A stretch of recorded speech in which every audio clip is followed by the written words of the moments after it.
Are you looking at your business plan every day to keep you on task? If not, tune into Agent Hacks right now. The real estate industry is full of people doing things a certain way because that's how they always have been done. These are not those techniques. If you want to get punched in the throat with the most aggressive and innovative ways to generate business and run your real estate practice, check out Agent Hacks.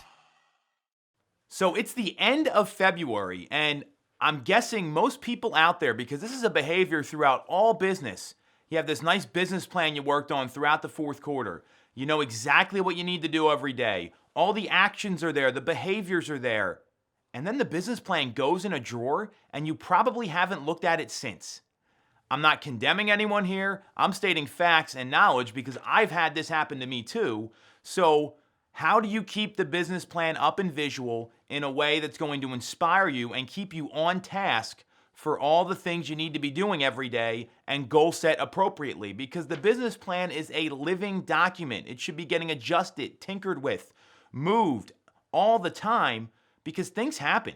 Your year's not going to go as you planned it. I can promise you that. If there's anything I know, it's that it's not going to go exactly as you planned it. So I want to share with you an amazing hack from Gary Keller, CEO of Keller Williams. Pick this up on his Think Like a CEO podcast. Highly recommend it. And it's a 411. So what do these numbers mean, right? So the 411 is this. On a piece of paper, and we'll share this with anyone who wants it. Feel free to reach out. So we got my kind of marked up version here. Right at the top, the 1 year goal. Whatever your goal is, and then the activities and behaviors that are needed to support it. And this should only be a couple bullet points. It shouldn't be some long thing. So you have your big, hairy, audacious goal for the year, and then the 3 or 4 activities and behaviors that need to happen in order to hit that goal. Then you break it down into your 1 month goal. So for a lot of people, the year goal might be sell 100 homes. And then every month you divide that number by 12, you adjust for seasonality. So you're looking to do maybe 10 homes a month, January, February, March, right? Follow me there so far? So that's the big number. And then what are the activities and behaviors that need to happen in order to get to that number? And then you break it down even further into this is where the 4 comes in. So you got 1 year, 1 month, and then 4 weeks in a month.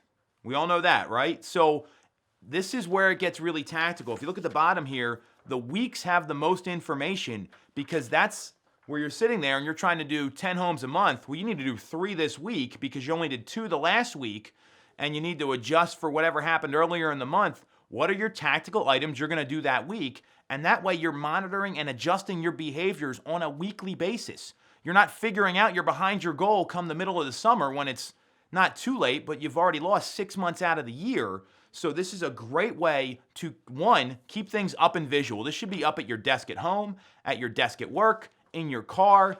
Keep that top of mind, and then you're making those continual adjustments because that's what a business plan really is. What's the goal? Where do I need to adjust? And what activities and behaviors that I can control, because that's what a lead indicator is, need to happen this week. So for example, these things should be, hey, I'm going to make phone calls for 2 hours a day. And I'm going to make at least 100 phone calls during those 2-hour sessions. And I'm going to do that 5 days a week. That's tactical. That's a behavior. That's something you can absolutely control. You can't control the homes you're going to sell. You can control the behavior to get you more clients. And then you could say, I'm going to touch base with all my hot people that I know are ready to make a real estate decision in the next 30 days. You can control that. You can't control what comes to the market, what homes they're buying, whether the home's going to sell or not. You can control your activities to keep them engaged.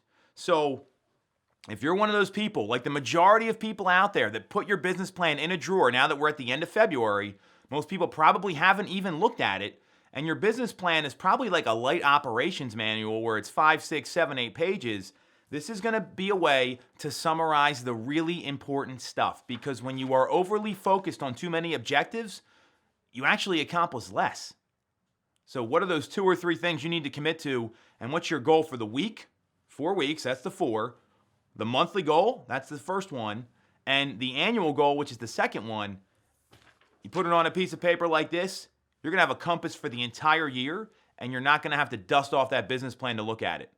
Anything you need or you want a copy of this, reach out. We'll be back next week.